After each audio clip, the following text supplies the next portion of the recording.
Caros irmãos de Jesus, a paz do Mestre em nossos corações. Vamos falar hoje, recapitulando alguma coisa que vocês já conhecem, sobre os espíritas e o casamento. Inicialmente vamos falar da questão do casamento diante da evolução nossa. Nós somos seres espirituais, não é? Vamos lembrar...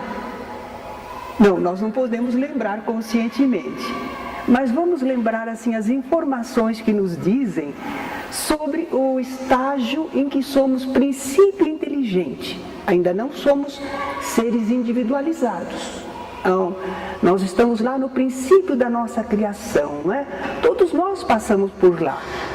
Então, nas primeiras experiências, quando nós chegamos à escala animal, quando nós estávamos nessa fase, como era o nosso acasalamento? Era guiado apenas pelo instinto. Nós não tínhamos uma responsabilidade. Nós éramos compelidos pelo instinto estabelecido por Deus para a perpetuação da espécie. Então, nós éramos guiados pelo instinto e não tínhamos propriamente laços afetivos. Nós estávamos no estado de natureza. Mas aos poucos, a gente nota isso em certas espécies animais, já vão havendo mudanças consideráveis. O relacionamento sexual dos seres animais já apresentam algum desenvolvimento de afetividade, uma responsabilidade pela prole e às vezes monogamia. É célebre o caso dos cisnes, não é? Eles dizem que só tem um parceiro para toda a vida. Mas quando o espírito atingir a escala humana, quando é que ele atinge a escala humana? Quando ele, diz André Luiz, quando ele fecha o circuito da onda mental, quando aí ele passa a ter a consciência de si mesmo e do mundo ao redor, ele também tem alguma noção do que é extramaterial, aí ele já está na escala humana. As formas podem ser ainda meio brutas, mas por dentro espiritualmente ele já é um ser espiritual individualizado. Nessa faixa, quando ele já é um ser humano, embora bem primitivo, o comportamento sexual que ele trouxera das espécies anteriores, das experiências corpóreas na vida animal, agora passa a sofrer modificação. Fisicamente, a força do instinto sexual vai perdurar, mas o ser já desenvolveu a capacidade de amar. E essa capacidade de amar está acima, está além da necessidade sexual corpórea. Amor é uma coisa, sexo é outra. Embora, naturalmente, quando há o amor e a possibilidade, a união sexual completa a expressão do amor, não é? Então, nós vamos ver agora a união entre homem e mulher, como é diferente dos animais. Surgiram novas condições e também novas possibilidades e exigências. Uma comparação não muito perfeita, mas para nós percebermos. Vamos dizer que haja uma engrenagem em que ela tem 10 anéisinhos, 10 entradas. Ela só vai casar bem com a outra, que também tem 10 entradas. Eis aí quando se dá uma união perfeita, porque é a parte espiritual, não é só a parte física. Essa poderia ser para este, para aquele outro, mas espiritualmente não há um encaixe perfeito, não é? Então há exigências espirituais. Então os seres humanos podem ser pouco evoluídos. Aqueles que são pouco evoluídos, muito próximos da escala animal, eles se unem sexualmente quase que só pelo instinto. Não devia mais ser assim, mas eles ainda se unem mais pelo instinto. Então, para eles não há necessidade ou preocupação de estabilidade do par. É diferente quando a pessoa já apresenta um certo desenvolvimento, uma certa evolução. Para aqueles que já estão bem caracterizados como seres humanos, as uniões fortuitas, ocasionais, irresponsáveis não servem mais. Por que não servem mais? Porque nós agora estamos na fase do casamento monogâmico. Quer dizer, com um só par, união permanente de um homem e uma mulher. Isto não quer dizer para a vida espiritual eterna, não. Mas para a nossa união, através aqui da Terra, da nossa união sexual, não é? Nós já precisamos do casamento monogâmico, porque nós queremos alcançar realizações maiores. Não é só união sexual. O casamento para nós? Não. Nós temos realizações maiores para os dois cônjuges, um com o outro, mas também para com os filhos e também para com a sociedade. Então isso vai requerer do casal que a sua união e colaboração mútua sejam mais profundas e duradouras. É uma questão de evolução. Nós temos uma programação para a vida. Para a criancinha que vai no jardim da infância, você dá coisinhas simplesinhas, dá alguns objetos para aprender a contar. Mas para aqueles que já estão num curso superior, você dá tarefas bem mais difíceis. Aparentemente é escola para um e escola para outro, mas o grau de conhecimento e de realização é outro. Então o casamento não é igual para todos, não é? Então quando o ser tem um certo desenvolvimento, isso nós não queremos dizer angélicos, não. Nós dizemos a média da humanidade terrena. Para nós, a média da humanidade terrena de evolução, um casamento para nós requer mais tempo juntos para podermos realizar os objetivos do casamento. Então nós estamos vendo o casamento sob a ótica da doutrina espírita. Como é que é o casamento? À luz do espiritismo. É um progresso na marcha da humanidade. Porque representa um estado superior ao de natureza. Já não é como os animais. É uma união não apenas física, mas é de iniludível caráter e implicações espirituais. Então, o casamento para nós tem um aspecto espiritual, tem implicações espirituais. Como, por exemplo, atende à afinidade. Casamento para nós atende à afinidade. É aquela afinidade que une os semelhantes. As tendências semelhantes, as aptidões semelhantes. É isso que nos une, que nos atrai, não é? Mas sabe como é? Nós somos espíritos em aperfeiçoamento. Às vezes nós temos problemas de expiações, porque senão a gente diz isso do casamento e o pessoal fica esperando a alma gêmea. E às vezes não encontra. Como dizia o Newton Boechat, encontra um casamento de algemas. Porque a expiação, às vezes, estabelecemos laços lá no passado e nós temos que enfrentar resgate ou correção de erros cometidos. Mesmo assim, é uma tarefa importante para nós, para a nossa evolução. Não é uma encarnação perdida ou infeliz. Nós temos uma luta, temos um trabalho, não temos a satisfação plena, mas temos uma realização. Nós estamos expiando uma situação anterior, não só expiando para sofrer. Nós estamos enfrentando de novo alguma situação para corrigir, temos a oportunidade de corrigir. Deus não nos condenou, mas nos colocou ali, olha meu filho, a situação que está, olha minha filha, recomponha isso. Então esse nosso casamento às vezes é uma expiação, mas é uma obra divina. não é coisa para nos sentirmos profundamente infelizes, minha vida não se realizou. Não, é a oportunidade de dizer, eu estou conseguindo me reequilibrar e reequilibrar alguém. É trabalhoso, não é tão gratificante, mas é importante, é necessário, não é? E existem os casamentos de missões. Por missão também a gente pode vir para o casamento?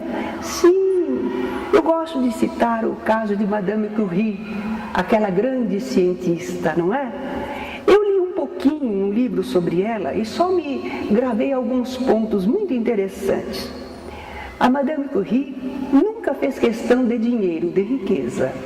E o esposo dela, o Pierre, também não. Então, ela possuía um vestido para as grandes ocasiões. Já estava velho, mas era um vestido clássico, não é? Conservadinho. Então, era com aquele só que ela iria às grandes oportunidades quando houvesse, né? Então, ela não fazia questão de guarda-roupa. A roupa comum do trabalho. Ela era esposa, tinha obrigação de preparar a alimentação, não é? Muito bem, mas ela era uma cientista. Ela sabia quanto tempo demorava para cozinhar cada coisa. E ela programava de tal modo que ela deixava lá as coisas cozinhando, sabia se tinha 15 minutos ou meia hora, e continuava o trabalho no laboratório e voltava correndo para concluir o almoço. Eles não possuíam móveis, uma casa toda mobiliada. Eles tinham uma mesa e 2 cadeiras.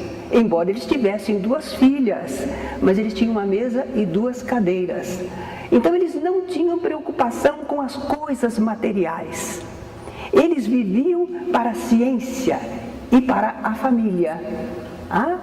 Então era um casamento de união de 2 almas que estavam comprometidas com trabalhos no campo da ciência. E vieram e realizaram, sem dispor de dinheiro, sem dispor de riquezas. Eles não faziam questão disso. E eram felizes entre si, muito felizes, certo? Então nós vemos que aí é um casamento de missão. Missão em que os 2 são iguais e têm um mesmo objetivo. Ótimo! Mas a gente às vezes pode ter uma missão que não é expiação, hein?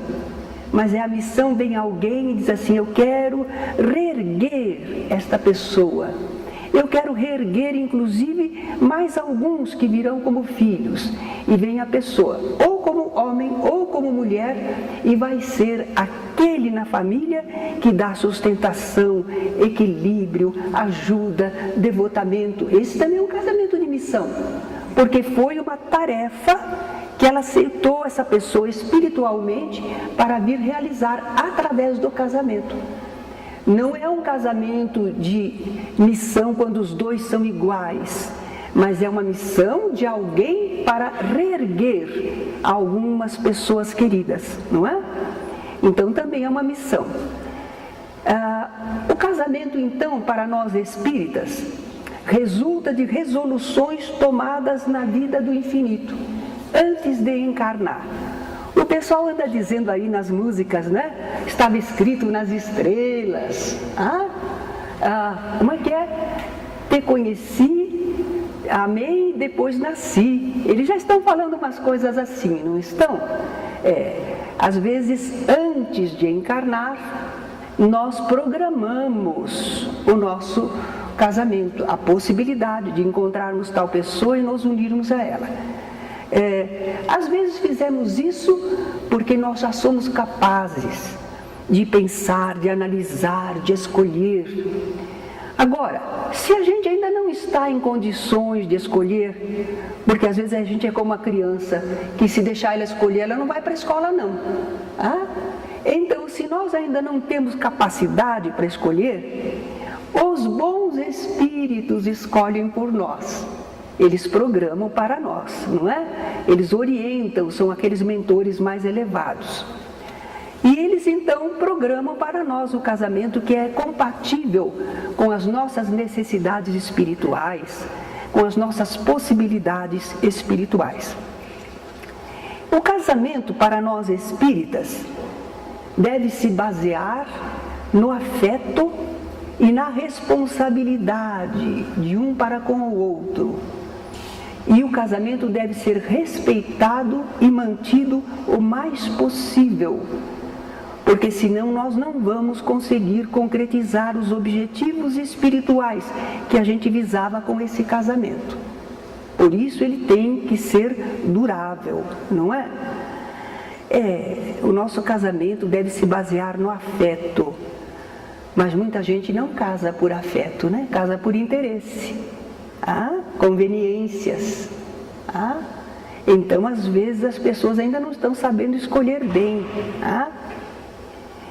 Então, nós vamos nos empenhar, nós espíritas, vamos nos empenhar em cumprir bem o nosso compromisso de casamento, com toda boa vontade, tolerância e devotamento. Casamento é assim, não é? Tem que ter boa vontade para essa união, tem que ter tolerância, porque os dois não são iguaizinhos, não é? E tem que ter devotamento, senão não cria aquele laço, aquele ambiente que a gente sonha desfrutar, mas não quer construir. A gente sonha desfrutar o casamento como se fosse assim, de mão beijada. Não tem. A cada um segundo suas obras. Então nós temos que construir o casamento, não é? Estamos falando rapidamente, quem sabe ao final vocês vão poder formular alguma pergunta. E já aviso que eu não sou conselheira sentimental. Mas uma troca de ideias entre irmãos podemos ter, não é? Divórcio, porque nós falamos à luz do Espiritismo, casamento, propósitos, responsabilidades, muito bem. Agora, e divórcio? E o Espiritismo foi pioneiro nisso. A doutrina espírita, numa época em que não se falava quase, na realidade, do divórcio, a doutrina espírita, os espíritos falavam que o casamento na Terra não é indissolúvel, assim, de um modo absoluto. 1857, e os espíritos já estavam falando isso para nós. Por quê? Por que o casamento não é indissolúvel na Terra?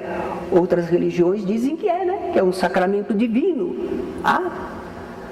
Nós, espíritos aqui encarnados, somos bastante evoluídos? A maioria não. Mas nós dispomos de certo livre-arbítrio. Não somos muito evoluídos, mas temos livre-arbítrio, decisão livre. Então, será que a gente encarnando, a gente cumpre tudo o que planejou no plano espiritual? Seria tão bom, né? Mas a gente foge da raia, a gente não cumpre, a gente não respeita às vezes os compromissos que assumimos. E qual é a consequência? Casamentos que estavam programados espiritualmente podem não acontecer. A pessoa tem livre-arbítrio, ela planejou, mas chegou aqui, ela pensou diferente, procurou um outro caminho. Não diga, pode? Pode, E uniões que não haviam sido programadas podem acontecer. Não estava no programa, mas você tem livre-arbítrio. De repente você encaminhou por um setor diferente. Que coisa! Olha, eu acho que também podemos pensar numa coisa. Se tinha um casamento programado e alguém se desviou, o outro ficou desparceirado. Não ficou? Ele é obrigado a ficar sozinho? Ela é obrigada a ficar sozinha? Não. Deve haver outros desparceirados também. E há pessoas que às vezes não tinham programa de casamento propriamente, mas tem possibilidade se quiserem. Então quer dizer que nós fazemos novas uniões. Podemos fazer, porque o par que era nosso não correspondeu, se desviou, sei lá, tanta coisa pode acontecer, não é? Agora, aqueles que se casaram, lá estão as pessoas casadas. Se a gente disser que não pode separar, em certos casos as pessoas estão vivendo agonias aquela vivência às vezes vai trazer danos morais e psicológicos terríveis. É capaz até que a pessoa parta para o suicídio, ou mata ou morre, porque não pode dissolver o vínculo. O que é preferível nesses casos? Aí é preferível a separação. Vai enlouquecer ou vai matar, então é preferível separar.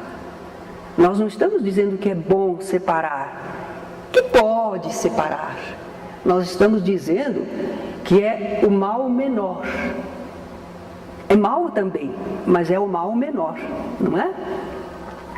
Jesus examinou esse assunto do divórcio. Estão lembrados?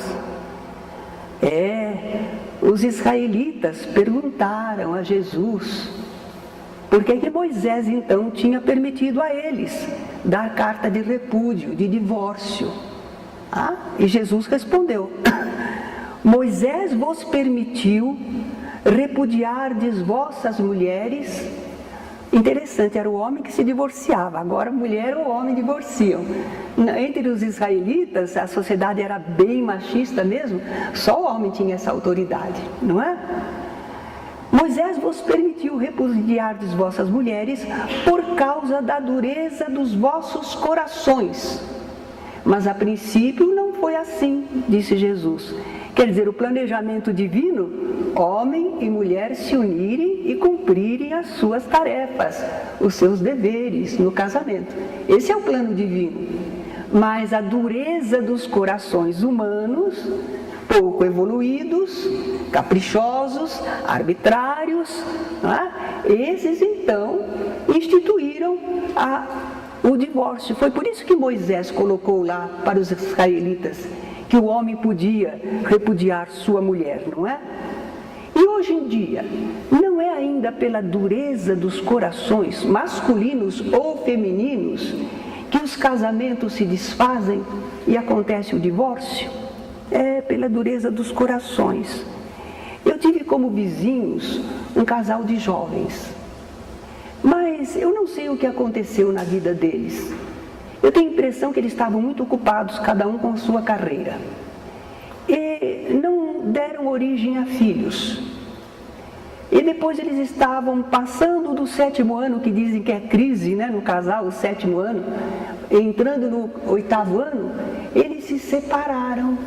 Não tinha briga, não tinha outra pessoa, mas eles não queriam viver juntos mais, eles se separaram.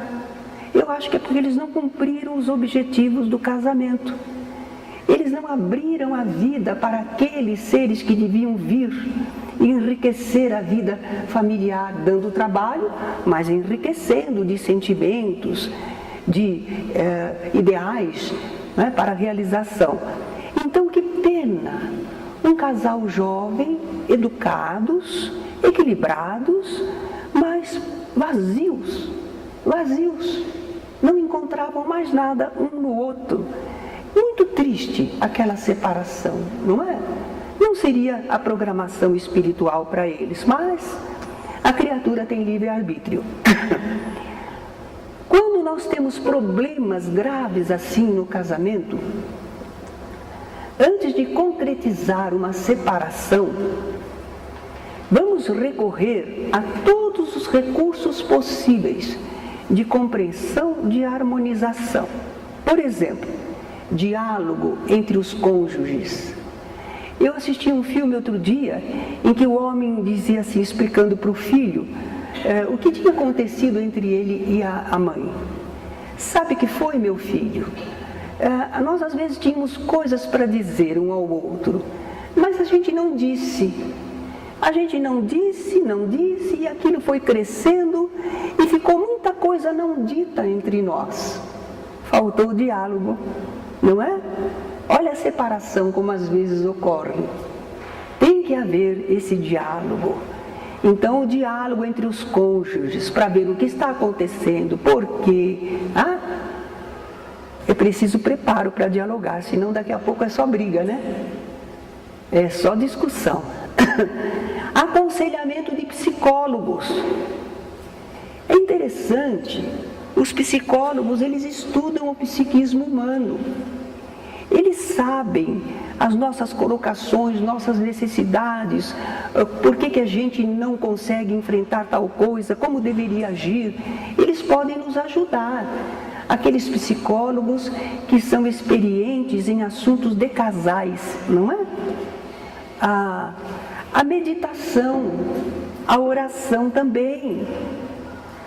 Se nós estamos com problemas no casamento, vamos acalmar, meditar, buscar inspiração superior, até reuniões de assistência espiritual. Porque quando a gente faz uma reunião de assistência espiritual para um casal que está tendo dificuldades, muitas vezes a gente vai encontrar, não é sempre, mas muitas vezes a gente vai encontrar o quê? Espíritos adversários. Não só adversários do casal, mas às vezes há um espírito ligado a um dos cônjuges, porque a gente já teve outras encarnações, a gente teve outras ligações afetivas e nós já tivemos constatação de que às vezes ou alguém ligado à mulher ou alguém ligado ao homem de outra encarnação diz assim, não, nem devia ter casado, é meu parceiro ou é minha parceira, é comigo que deve ficar. O espírito incompreensivo não tem respeito pela nova oportunidade da criatura, não compreende, é egoísta, está aferrado no seu domínio sobre a pessoa. E isso interfere às vezes na vida do casal, traz incompreensões, trazem reações inconvenientes. Então é preciso também buscar assistência espiritual. Não vamos pôr a culpa de tudo nos espíritos, não é? Claro que não. Nós temos que verificar o nosso modo de ser, o nosso palavreado, cuidado com o que você fala, não é? Às vezes depois que você fala é difícil desmanchar aquela impressão que ficou, não é? Mas muitas vezes pode ser por influência espiritual, sim. Atendemos a um caso que um espírito era de mulher. Aliás, dizem que o obsessor mulher é pior. Diz que ele é mais ferrenho. Mulher não fica muito obsessor, mas quando fica, é terrível, não é? Então ela dizia assim, não, ele era meu amor, ele jurou muitas vezes para mim, nós combinamos entre nós que não teríamos outras ligações, e eu fiquei doente, não tive culpa disso, e agora que eu não estou mais aí, ele se une a outra pessoa, não pode, não quero, não vai ser. E ela interferia na vida do casal. Ela atormentava um e outro, deixava as criaturas infelizes, não é? Então, era alguém já desta última encarnação que continuava vivendo e aferrada à pessoa. Nós fizemos várias reuniões. Ela vinha sempre da mesma maneira, não arredava pé. E o casal sofria as influências, não é? Daquela presença. Depois não soubemos mais, eu tenho a impressão que os amigos espirituais a encaminharam, não é? Eles têm soluções admiráveis, onde nós não temos. E eles devem ter tomado alguma providência e ela deixou o casal, não pôde retornar. Agora é preciso ver se o casal agora aproveita e vive direito. É preciso ver, porque agora não está mais aí o obsessor, não é? Vamos ver se eles vivem adequadamente. Então nós estamos vendo que é preciso respeitar o casamento. Se a separação se tornar inevitável, separou, espera lá, ainda não está tudo decidido, houve separação, está um para um lado, outro para o outro. Convém que os cônjuges aguardem algum tempo, sem assumir novos interesses ou compromissos afetivos. Por quê? Para não opor dificuldade, não impedir uma possível reconciliação. Porque às vezes junto está aquele atrito, mas fica fora um pouquinho, primeira semana não, segunda semana não, mas lá no primeiro mês já começa a bater uma saudade, a vontade de voltar. Mas se você saiu de um e já entrou em outro compromisso, fica difícil. Fica difícil. Você pôs alguma coisa que não devia estar lá. Quem sabe ainda é possível uma reconciliação.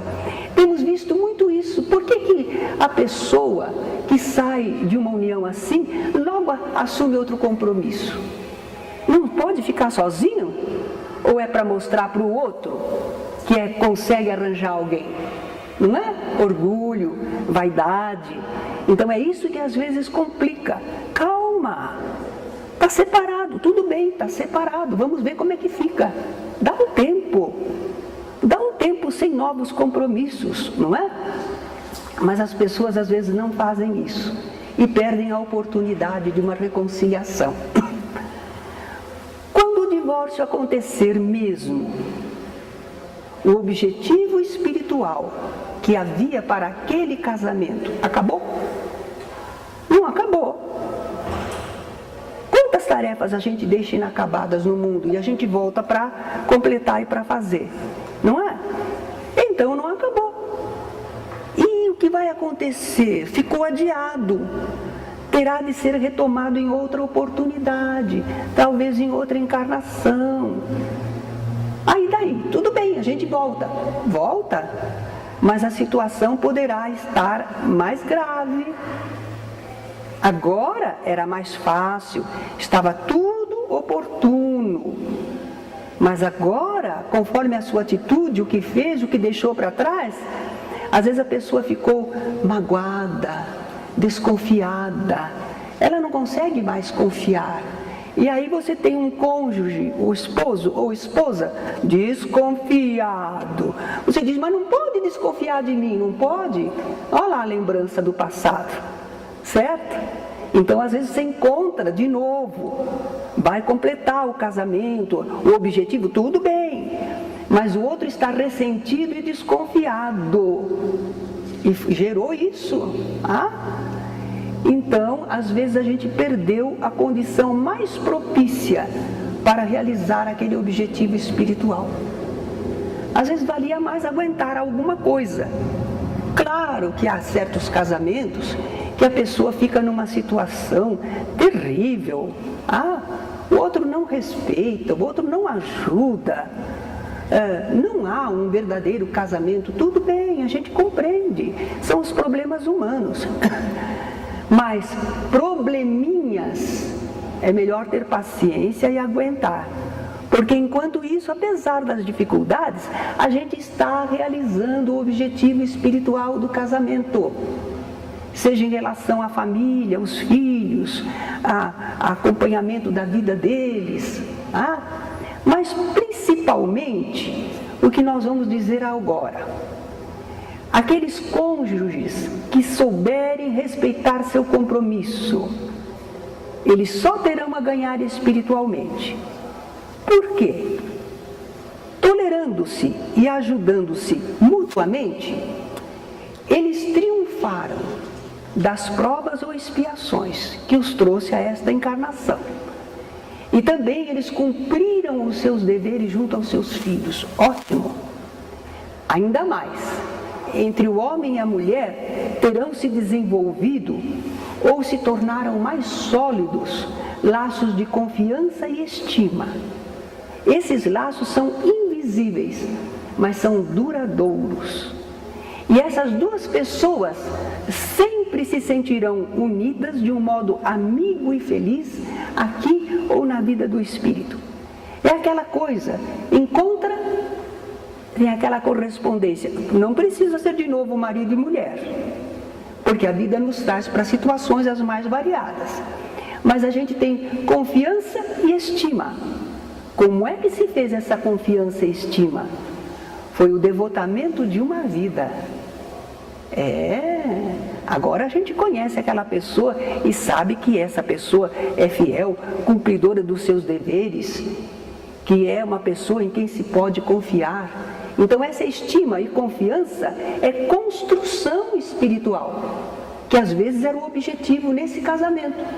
Além dos filhos, além de ir para a sociedade, Entre os dois, era para chegar a esse estado de confiança e de estima.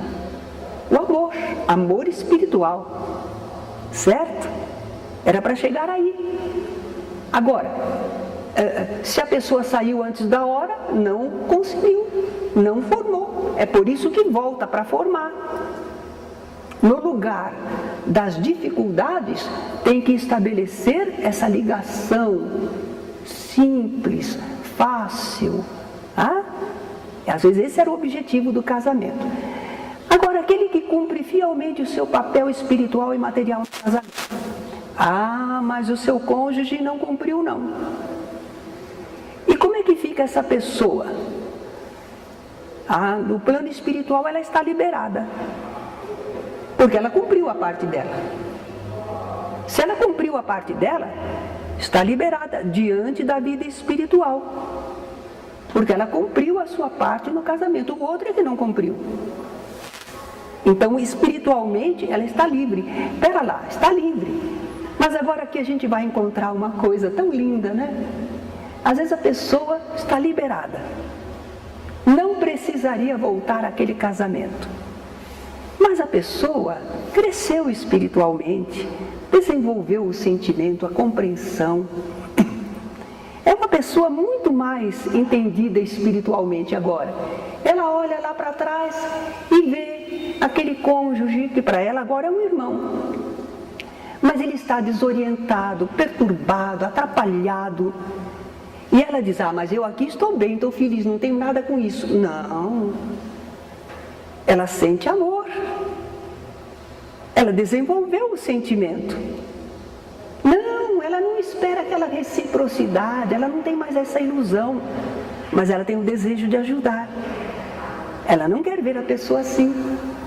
E às vezes ela volta para um casamento no qual ela é mais evoluída, ele menos, ou vice-versa. Às vezes é o marido que é mais evoluído, a mulher não tanto. Mas é um casamento em que está havendo a tentativa de ajuda ao outro. Para o mundo aqui a gente diz, que casamento desparelhado. Se fosse eu, não aguentava. Mas se aquela pessoa tem um propósito espiritual que nós não conhecemos, é por isso que ela suporta, é por isso que ela ajuda, é por isso que ela compreende, não é? Então, se não ficaria muito egoísta, já imaginaram? Eu vou cumprir bem o meu dever conjugal, vou viver direitinho, porque depois nunca mais quero te ver. Já nesse sentimento, nunca mais quero te ver, é o egoísmo, já está fora da lei divina. Aí às vezes a lei divina diz assim, olha, volta lá, porque esse nunca mais quero te ver, você precisa eliminar da sua vida, não é? Então, realmente, espiritualmente, o cônjuge que cumpre bem a sua tarefa está liberado daquele compromisso. Mas espiritualmente, às vezes, ele conserva o desejo de ajudar. Às vezes vem como mãe, vem como irmão, certo? Não precisa às vezes vir como marido e mulher, mas vem para ajudar, para recompor o outro, não é?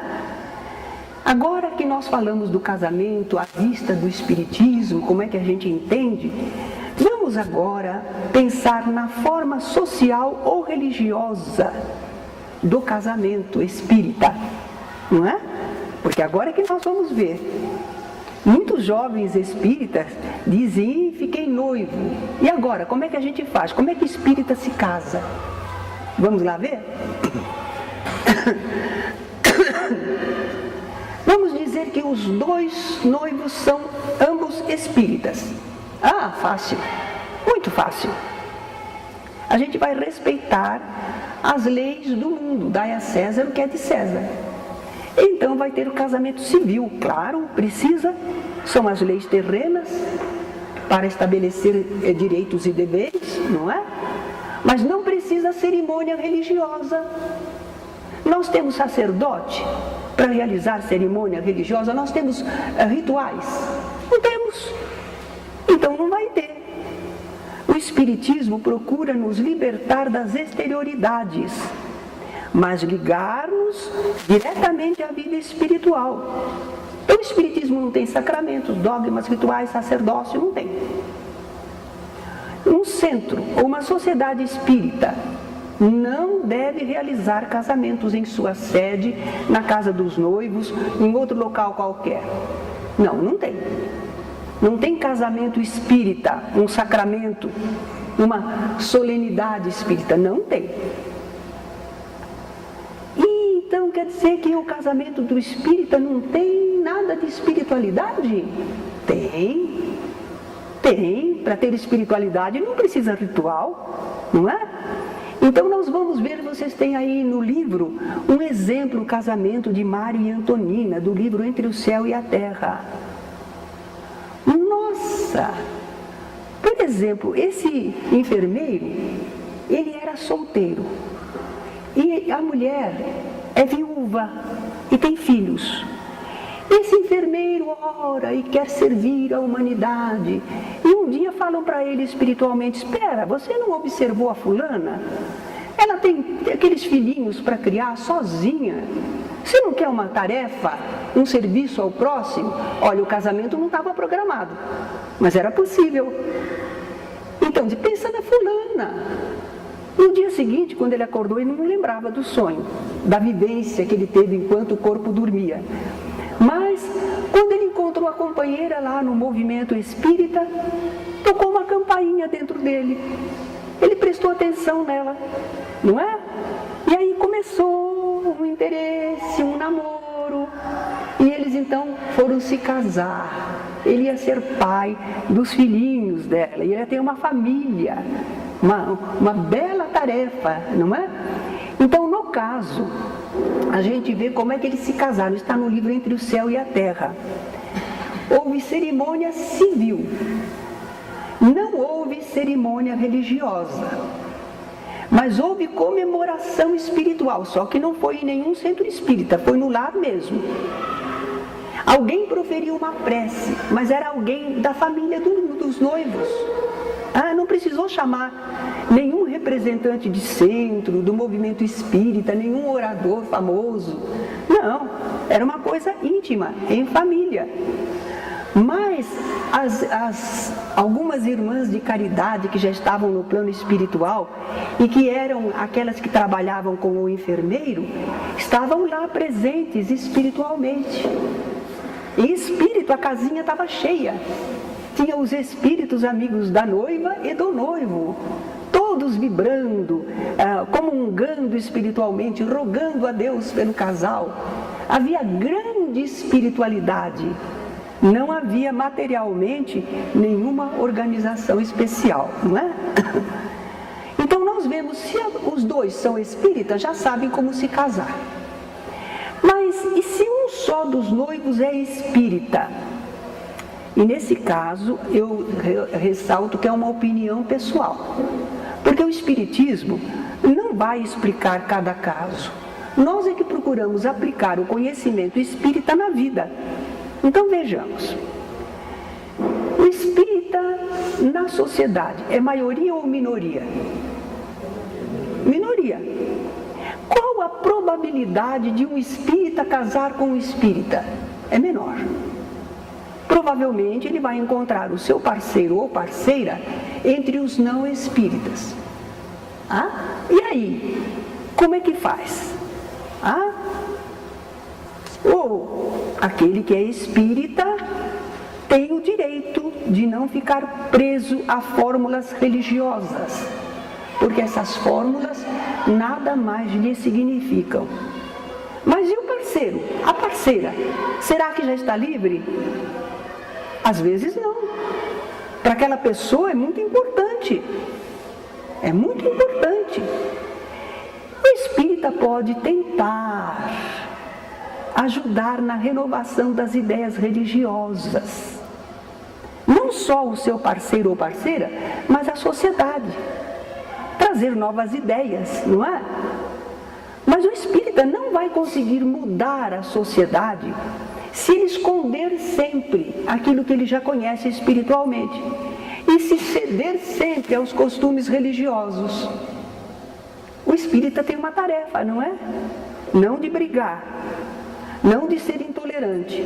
Mas quando for oportuno, ele vai colocar o que ele entende a respeito, não é?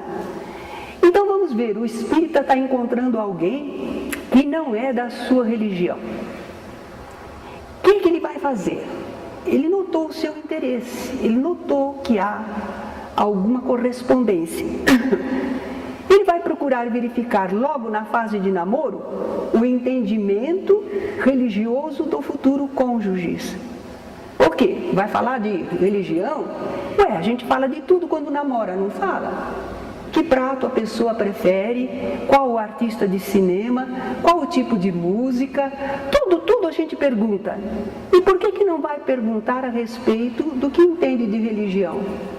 Qual a sua preferência religiosa? Por que não? Então se pergunta isso também. E também a gente percebe se a pessoa não está muito presa à sua religião. Sou, mas não praticante, não é? Então a pessoa não está muito vinculada. Quem sabe, em alguma troca de ideias oportunas, não a todo momento, a gente consegue interessar a pessoa nas ideias espíritas. Quem sabe, não é? E se houver essa possibilidade? Que bom, não é? E se não houver? Se a pessoa é refratária, está bitolada, não vai dar.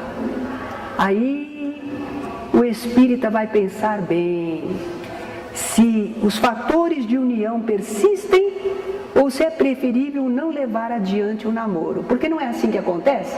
Começa a fazer perguntinha, às vezes por coisas nossas, a gente já não quer mais. Não vai dar, não encaixa, não é?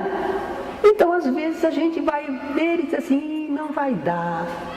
Mas às vezes a gente diz, olha, essa pessoa não entende como eu entendo, mas o afeto que há entre nós é uma ligação muito forte, não é? Então ele diz, mesmo assim o namoro vai continuar. Vai continuar porque eu sinto que há uma ligação profunda, apesar da divergência religiosa, não é? Às vezes está ali uma programação de vida espiritual.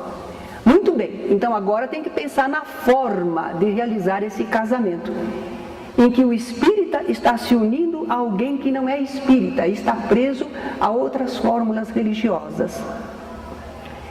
Se o parceiro não tiver fervor na sua religião, eu acho que o espírita tem o direito de dizer, espera lá, para você isso não significa nada. É só satisfação para a sociedade, mas para mim significa. Eu acho que o espírita pode puxar um pouquinho. Mas se a outra parte tem fervor religioso e diz, não, eu não posso me unir a alguém se não tiver a bênção de Deus, eu vou estar em pecado. Se a pessoa sente assim, a gente precisa respeitar. Para nós não significa isso. Mas para a pessoa significa, ela pode ficar com um trauma moral, sem a cerimônia do seu credo, não é? O espírito é mais compreensivo, está livre dessas injunções. Então vamos dizer que ele aceite a forma externa de casamento da religião do cônjuge. Mas mesmo assim, o espírita tem direito a algumas coisas. Por exemplo, às vezes,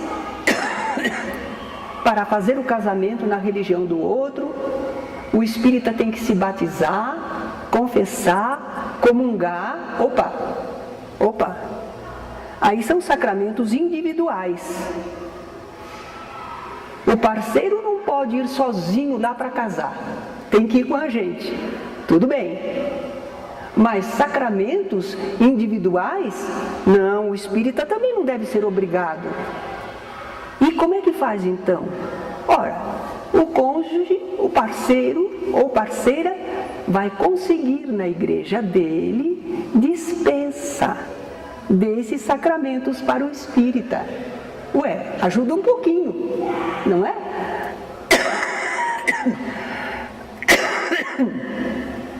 E o vestido branco? É uma questão de costume. Se não tiver vestido branco não pode casar? Claro que pode. Não está previsto lá, não, que tem que ser com o vestido branco. Ah, isso é uma tradição, que aliás já está muito desfigurada, não é mesmo? Antigamente simbolizava que a noiva era virgem. Hoje não significa mais isso, né? É uma moda. Não tem a ver nada com religião ou espiritualidade. Vamos interromper um pouquinho.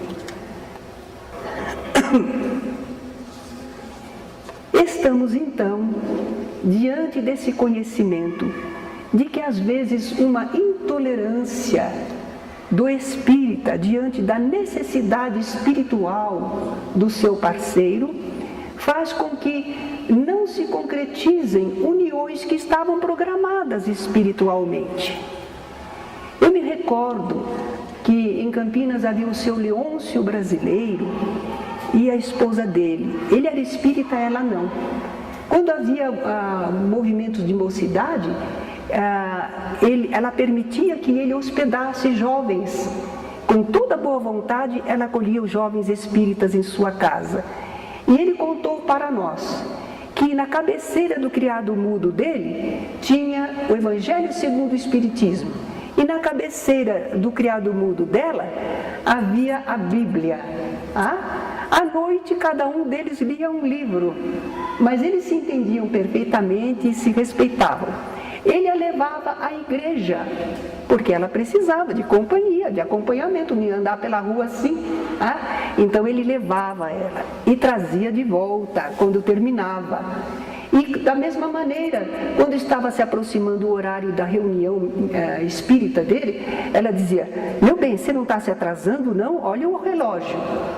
Ela também colaborava com ele, permitia que ele fosse a sua religião. Eram felizes, apesar da dificuldade de serem de religiões diferentes. Então é essa compreensão, essa fraternidade que às vezes precisa existir. Isso o espírita vai ter que verificar na fase de namoro, a sua necessidade espiritual mesmo de se unir àquela pessoa, e contornar a situação da melhor maneira possível. Agora, se os dois são espíritas, não há porquê. Embora alguns digam assim, sabe, a família. É interessante isso, porque os que vão casar, os noivos, não deixam a família escolher seus móveis, não deixam a família escolher o lugar onde eles vão passar a lua de mel, tudo, não, isso é conosco, isso somos nós, isso somos... Quando chega na hora de casar na igreja, a família quis. Agora, às vezes, há uma situação familiar, difícil, uma necessidade muito grande, então cada um é que sabe. O Espiritismo não tem papel de fiscal dos seus adeptos. Cada pessoa é que procura entender e fazer o melhor ao seu alcance. Nós só prestamos contas a Deus da nossa firmeza espiritual, do nosso cumprimento ou não dos nossos deveres. Não compete ao Espiritismo. Agora, a casa espírita não faz nenhum ritual, nem disfarçadinho, né? Faz uma reunião, diz que os espíritos de alguma religião vêm aqui para fazer o casamento de alguém. Isso não tem. Isso não tem. Nós temos o amparo espiritual, o apoio dos bons espíritos para a nossa união, mas somos nós que estamos assumindo o compromisso e devemos mantê-lo, não é? Espiritualidade, sim, em tudo que nós fazemos, mas rituais, não. Quanto possível, não os teremos, e na casa espírita nunca. Está bem? Alguma pergunta agora? Pode haver muitas, não é? Sim. Ante ao que a senhora explicou para nós, né, sobre a responsabilidade conjugal, né? Como nós somos seres mais inteligentes, a gente percebe hoje em dia assim, um incentivo muito grande à fidelidade, casamento, televisão, outras coisas. Como que espiritualmente fica a responsabilidade dessas pessoas que usam os meios de comunicação para incentivar isso daí, né? E aqueles outros que, sem um conhecimento adequado, acabam aceitando aquilo como verdade? atraso da humanidade no mundo. A responsabilidade. Enquanto não ajudarmos o progresso intelectual e moral da humanidade, nós estaremos convivendo com esse grupo no meio dos seus problemas. Enquanto nós estamos falando de um lado é uma coisa, quando estamos do outro vai ser outra. Enquanto nós estamos dizendo, é assim que é bom, é assim que deve fazer. Mas na hora em que a gente está enfrentando as situações, a gente diz, não, de modo nenhum, não é assim. Então, há responsabilidade, reajuste, correção, de acordo com a lei divina. Uma das coisas que eu vejo no cinema norte-americano é eles não falarem com firmeza da ideia de Deus. Quando é para falar de Deus, você crê, sei lá, talvez, quem sabe, não é? Se houvesse, não teria tanto problema no mundo. Então eles dizem que são um país crente, está lá na nota deles, né? Em Deus cremos, acreditamos, entretanto, na prática eles dizem que não creem, tá? Então são responsabilidades. Agora, Deus não é um carrasco, Deus é um pai. Então não é porque as pessoas erram e semeiam erradamente que Deus diz assim, agora vocês vão ver. Deus sempre dá oportunidades, convites para a nossa modificação, renovação, para uma construção melhor. Nós não temos a ideia de um Deus vingativo, não é? Agora, há uma lei de causa e efeito que nos coloca para enfrentarmos as consequências, para entendermos e procurarmos melhorar. A gente fica pensando, por exemplo, alguém que explorou as pessoas, dominou as pessoas e agora encarna e está numa situação que é do povo, sem acesso à cultura, sem acesso ao atendimento médico, sem acesso a ter uma morada, uma casa para morar. Então ele agora batalha para que a sociedade tenha esses direitos. Então ele está corrigindo aquilo que ele fez de errado anteriormente, não é? Então Deus nos coloca para corrigirmos as situações, mas não é para se vingar daquilo que nós fizemos de errado.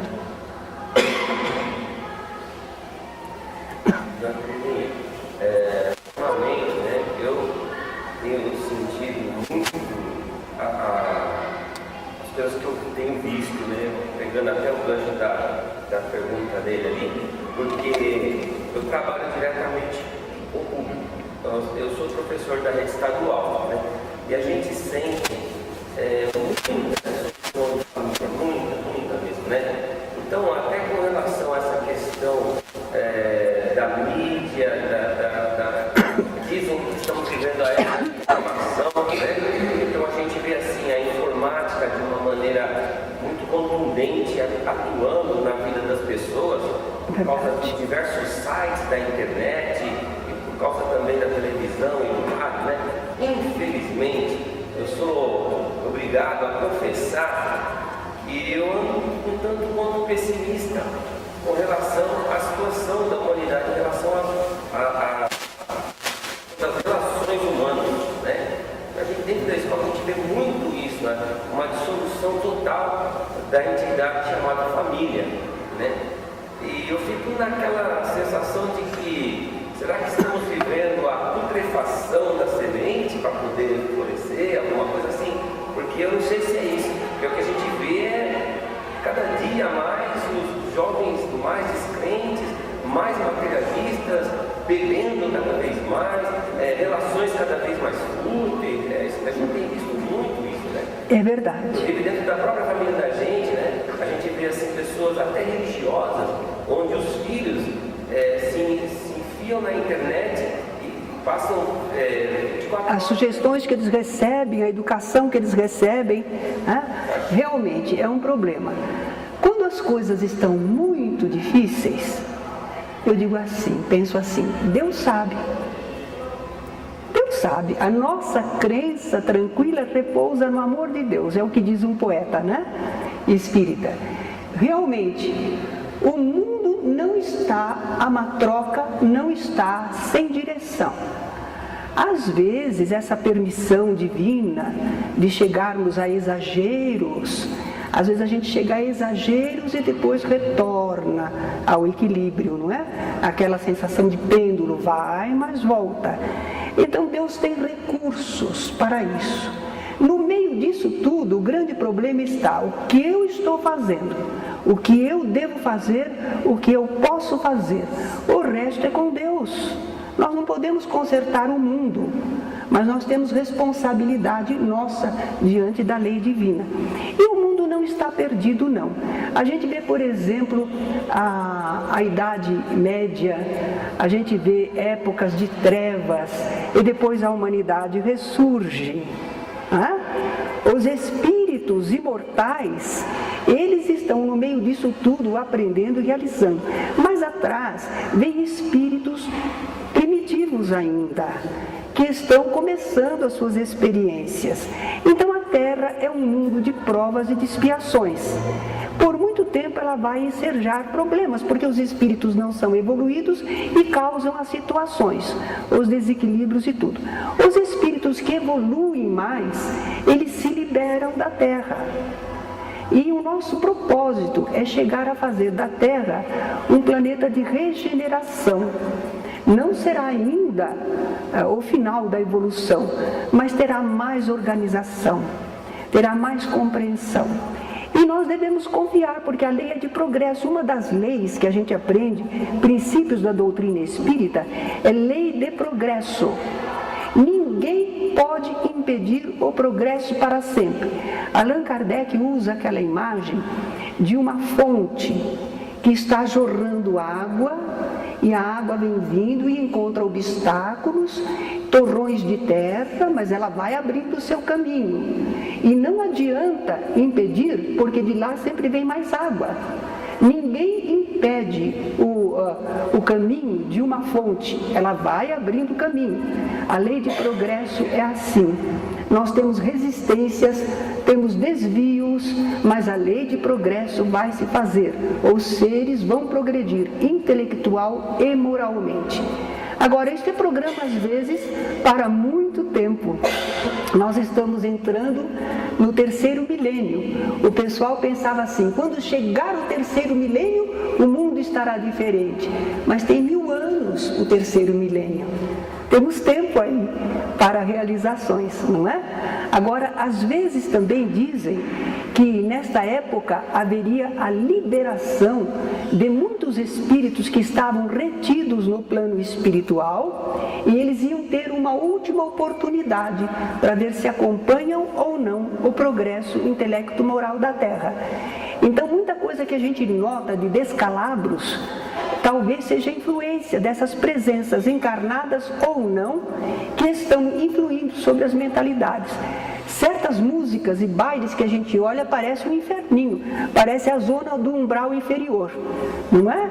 A gente diz assim, mas como é possível, não é?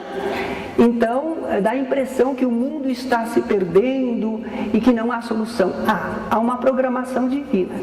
Então vamos continuar a nossa tarefa. A doutrina espírita está no mundo, na época certa, e muitos estarão se organizando melhor. Dizem também que bons espíritos, espíritos elevados, estão reencarnando nesta fase. Estão reencarnando para ajudar na organização da vida da humanidade. Então tenhamos calma, confiança e cuidemos de nós e dos nossos na medida do possível. E na seara espírita é uma oportunidade linda, porque nós conseguimos falar destas ideias de amor, ideias de verdade, ideias de trabalho, ideias de tolerância. A gente fala sobre isso no movimento espírita, as obras espíritas, as verdadeiras leituras espíritas. Procurem ler O Problema do Ser, do Destino e da Dor, que é de Leon Denis, livro admirável, que justamente examina esses problemas, não é? A dor, o destino. O que é isso de destino? Destino marcado? Como é que ele está sendo feito, não é? Então, quando nós lemos obras como esta, ou de Gabriel Delany, A Evolução Anímica, esses livros é que devem ser lidos para nós ficarmos com esse conhecimento. Do Leon Denis tem também No Invisível, é extraordinário, para toda a parte mediúnica, lindíssimo. E não os livrinhos, que não há nada contra eles, mas às vezes não constroem para nós um conhecimento que enfrente a realidade da vida. Esses romancinhos, livrinhos aí, e cuidado, se não forem livros vendidos aqui na nossa livraria ou lá na sede, não leiam. Porque ainda ontem estava uma senhora me falando com todo entusiasmo de uma obra e não tem endosso espírita, está no movimento espírita, mas não tem endosso do movimento verdadeiramente, não é? E a pessoa publica, é livre, diz que é mediúnico, então cuidado com o que leem, porque senão a gente forma ideias erradas, já basta a confusão que existe. Vamos tomar cuidado com a leitura, conversem com a Maristela. O que você acha de um livro tal? Olha, não sei o que, não é? E não é para dizer, não é um index prohibitorum, não é proibição dos livros, mas vocês estão começando a construir conhecimento espírita. Se vocês não conhecerem doutrina espírita mesmo, como é que vocês vão comparar se isto é doutrina espírita ou não? Como é que vocês vão saber? O ourives tem que aprender a reconhecer o ouro, senão ele pensa que latão é ouro. Se vocês não conhecerem doutrina espírita básica, vocês vão pensar que aqueles que falam de espírito, ou que o espírito fez isso, ou que foi em tal lugar, porque no mundo espiritual é assim, vocês vão aceitar. Mas está falando de espírito, mas é livro mediúnico. Mas espírito é gente, e nem todo espírito é esclarecido, e nem todo espírito é leal. E também os médiuns são seres humanos, podem estar a serviço do bem ou não. Então cuidado com o que leem para aceitar, não é como doutrina espírita. Tudo bem? Agradeço a todos.